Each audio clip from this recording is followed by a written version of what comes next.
Não busque paz e alegria para si mesmo, mas deseje que todos os seres vivam livres do sofrimento. Olá a todos, acompanhando você para ouvir a voz do Buda, acalmando suas preocupações e trazendo paz ao corpo e à mente. Recentemente, ouvi uma história surpreendente sobre um operário em Xangai que voltou à vida uma hora após a morte. Ele descreveu em detalhes os horrores dos infernos de fogo. Após estar morto por uma hora, ele reviveu. Quando todos estavam ocupados com suas tarefas diárias, o Sr. Wang Jian, um operário de uma fábrica em Xangai, devido a um descoberto, teve seu cinto de segurança preso em uma máquina em movimento. Isso o arremessou a vários metros de distância, caindo sobre uma superfície de concreto. Depois de lutar por um tempo, ele parou de respirar. Entretanto, por precaução, o seu corpo foi levado ao hospital, onde foi confirmado que estava morto. Posteriormente, ele foi levado para uma casa nos arredores, onde a família já havia começado a preparar o funeral. A cerimônia foi organizada e monges foram chamados para recitar sutras. Colegas e colegas participaram da cerimônia em homenagem ao Sr. Wang, uma pessoa muito querida por todos devido ao seu caráter gentil e diligente. Ele sempre se esforçava ao máximo em tudo o que fazia, e ninguém lamentava mais sua. À medida que a noite caiu, todos os que compareceram ao funeral começaram a se retirar, deixando apenas a família ao lado do corpo.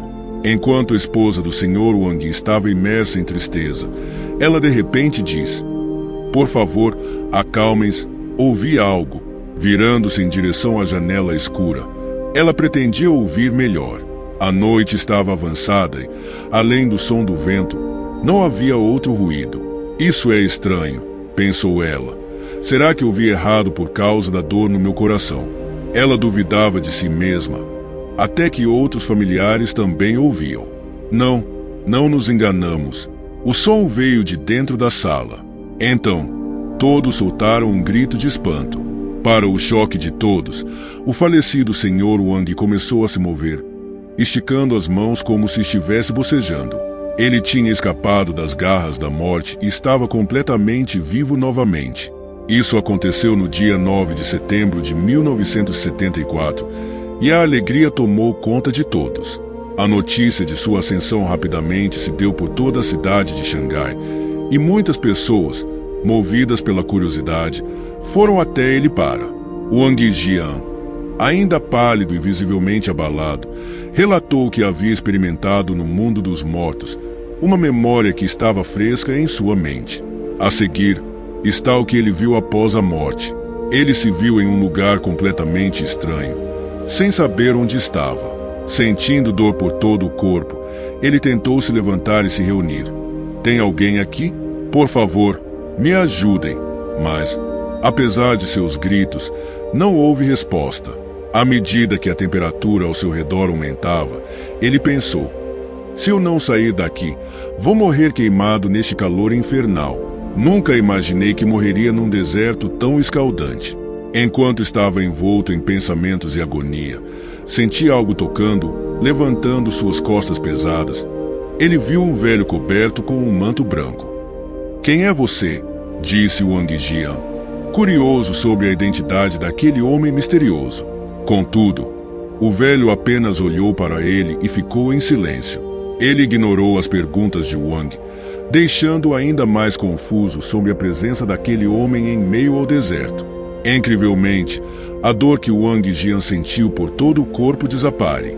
Sentindo-se leve e livre da dor, ele quis agradecer ao velho, mas o homem já havia desaparecido.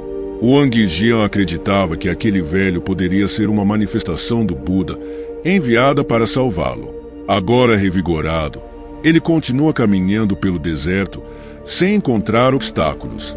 Ao alcançar uma montanha, ele decidiu atravessá-la, embora inicialmente fosse cético quanto à sua capacidade de passar por ela. Com coragem, ele avançou e, surpreendentemente, passou pela montanha como se fosse ímpa. Mais à frente, ele se deparou com um cenário aterrorizante, um mar de fogo no inferno. Pensando que encontraria uma estrada plana, ele foi surpreendido por chamas intensas e ardentes. O calor era esmagador, e o som do fogo queimando ecoava ao redor. Wang Jian ficou aterrorizado e paralisado, incapaz de dar um passo adiante. Ele viu pessoas caindo no mar de fogo e sendo consumidas pelas chamas, sem chance de escapar. Nesse momento de desespero, um homem sem expressão passou por ele e entrou calmamente no mar de fogo.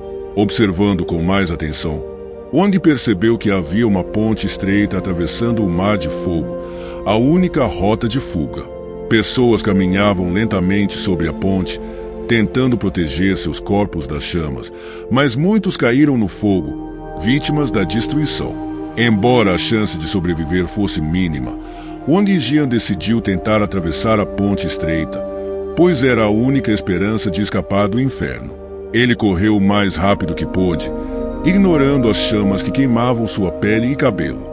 Com grande esforço e determinação, ele finalmente conseguiu atravessar a ponte, escapando do mar de fogo. Contudo, assim que chegou do outro lado, toda a dor e os danos que ocorreram desapareceram. O renascimento de Wang Jian foi considerado um milagre por todos que ouviram sua história. E até mesmo o monge afirmou que suas políticas correspondiam perfeitamente ao que está escrito nos textos sagrados sobre o inferno. O monge concluiu que ele realmente visitou o mundo dos mortos e retornou à vida como resultado de suas ações e arrependimentos. Liu Ying não possuía a mesma percepção política de sua mãe e pai.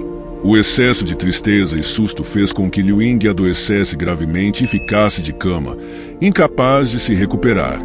Depois disso, ele não se envolveu com assuntos políticos e 7 anos depois faleceu. Ao mencionar isso, é impossível não falar de outra mulher de Liu Beng, Boji. Ela originalmente era concubina do general Wei Bon, subordinada de Xian Yu. Após Wei Bon ser derrotado por An Xin, Boji foi levado ao palácio de An. No entanto, mesmo após um ano no palácio, ela nunca chegou a ver Liu Beng. Quando jovem, Boji era muito amiga de Guanfuren e Zhao Zier, e os três prometeram que, independentemente de qual delas alcançaram o sucesso primeiro, jamais esqueceriam as outras duas. Mais tarde, Guanfuren e Zhao Zier foram favorecidos por Liu Beng, e quando as duas mulheres serviram ao imperador, riam e gravaram a promessa que havia feito com Boji. Liu Beng, curioso, perguntou sobre o que se tratava, mas ambas se recusaram a dizer a verdade. Liu Beng, tocado, sentiu pena de Boji e naquela mesma noite a convocou, favorecendo-a. Depois disso, Boji gravou e deu à luz um filho, Liu Eng. Após a morte de Luo, os ministros decidiram estabelecer um novo imperador, acreditando que a família da imperatriz Lu havia se comportado mal em vários benefícios. Todos consideravam Boji virtuosa e bondosa, por isso coroaram o príncipe Liu Eng, filho de Boji, como o novo imperador. Ele se tornou o imperador Wen da dinastia Han, e Boji foi homenageado como imperatriz viúva. Em 157 AC, o imperador Wen faleceu, e seu filho, Liu Qi, o sucedeu como imperador Jing. Elevou sua avó Boji ao título de grande imperatriz viúva. Em 15 DC, Boji faleceu e foi enterrado em Nanya. As pessoas podem ser divididas em duas categorias, aquelas sábias e aquelas tolas. Em primeiro lugar, mesmo quando cometem grandes atos malignos, recebem um retorno menos severo. As segundas, mesmo que cometam pequenos atos malignos, recebem um retorno muito mais grave.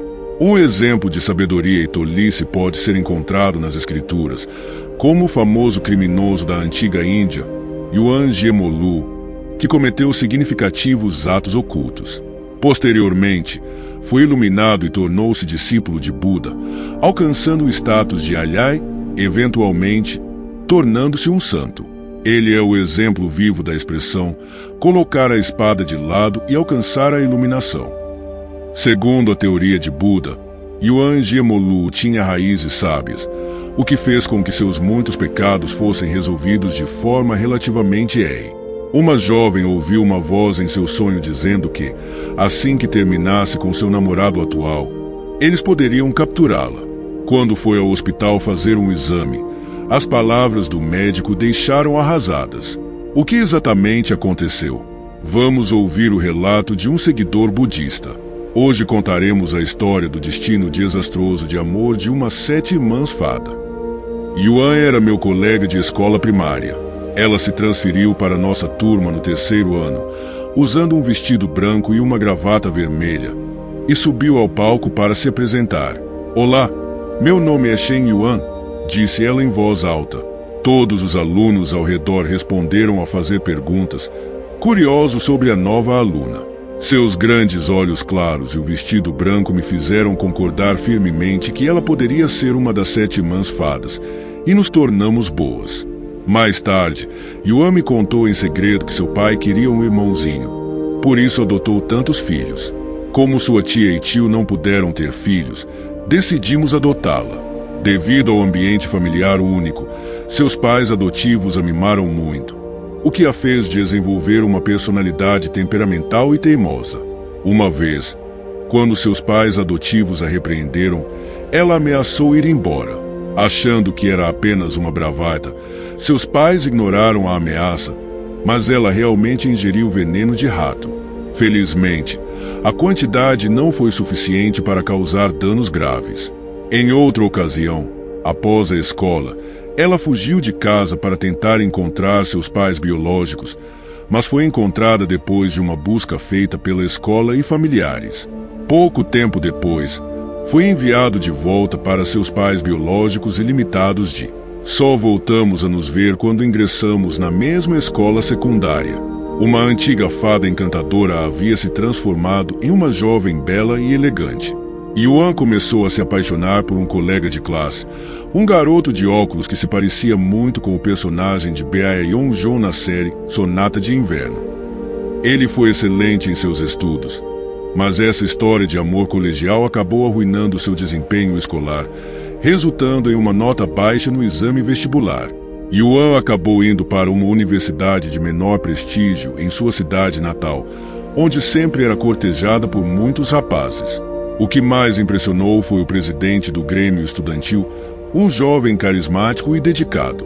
No entanto, Yuan flagrou mensagens suspeitas no telefone de outro rapaz e, impulsivamente como era, decidiu confrontar a rapariga em questão, criando uma situação desconfortável. Esse comportamento contínuo e sua vida amorosa se tornou caótica e impulsiva. Apesar dos conflitos, Yuan continuou a se envolver com diversos parceiros e chegou a definir um objetivo pessoal. Antes dos 30 anos, queria ter. Com o passar do tempo, Yuan começou a sofrer de problemas de saúde, como anemia, queda de cabelo e perda de memória. Após tentar diversos tratamentos sem sucesso, ela começou a ter pesadelos frequentes, nos quais criaturas horríveis sugavam sua energia. Quando esses sonhos se tornaram recorrentes, ela ajudou em um templo budista. Lá, os monges aconselharam-na a realizar práticas espirituais e de meditação. Aos poucos, Yuan recuperou a saúde. Após essa experiência, passou a valorizar mais sua vida e corrigir os erros de seu passado, buscando a paz interior e o arrepender. Seus erros a levaram a compreender o valor de orientar as novas gerações sobre os princípios corretos, prevenindo que outros cometam os mesmos equívocos. Este foi o vídeo de hoje. Muito obrigado por assistirem. Se você gostou do conteúdo, não se esqueça de deixar seu like, se inscrever no canal e compartilhar com seus amigos. Seu apoio é minha maior motivação. Até o próximo vídeo.